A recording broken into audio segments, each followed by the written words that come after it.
AP assembly సమావేశాలు ప్రారంభమయ్యాయి. ఈ నెల 27 వరకు సమావేశాలు నిర్వహించాలని నిర్ణయించింది బీఎస్సీ. టీడీపీ శాసనసభాపక్షం 18 అంశాలు ప్రతిపాదించింది. 0 అవర్లో సభ్యులు లేవనెత్తే ప్రశ్నల్ని మంత్రులు, అధికారులు నోట్ చేసుకోవాలని సూచించారు సీఎం చంద్రబాబు.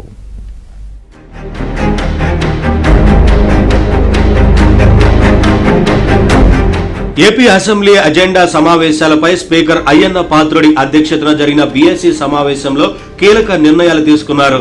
సమావేశానికి సీఎం చంద్రబాబు, శాసనసభ వ్యవహారాల శాఖ మంత్రి పయ్యావుల కేశవ్, ప్రభుత్వ chief whip GV Anjaneyulu, BJLP నేత విష్ణుకుమార్ రాజు, మంత్రి నాదెండ్ల మనోహర్ పాల్గొన్నారు.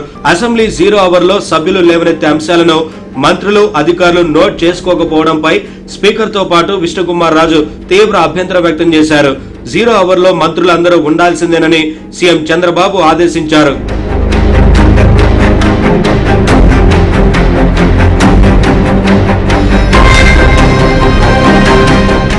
గురువారం సభ ప్రారంభమైన వెంటనే జీఎస్టీలో స్లాబులు తగ్గించడంపై కేంద్రాన్ని అభినందిస్తూ ఆర్థిక మంత్రి పయ్యావుల కేశవ్ చేసిన ప్రకటనపై సభలో పెద్ద ఎత్తున చర్చ జరిగింది.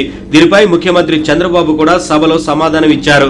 శుక్రవారం అసెంబ్లీలో జలవనరుల శాఖపై చర్చ నిర్వహించాలని నిర్ణయించారు. ఈ నెల 22వ తేదీన శాంతి భద్రతలు, 23న వైద్యారోగ్యం, ఆసుపత్రులు, 24న పరిశ్రమలు, ఉపాధి కల్పన, 25న సూపర్ 6, 26న క్వాంటమ్ వ్యాలీ, 27న లాజిస్టిక్స్ పై చర్చ జరగనుంది. ప్రశ్నోత్తరాలతో పాటు 0 అవర్లో సభలో మంత్రులు ఉండి సమాధానం చెప్పడంతో పాటు సభ్యులు ప్రస్తావించే అంశాలపై అప్రమత్తంగా ఉండాలని సీఎం సూచించారు.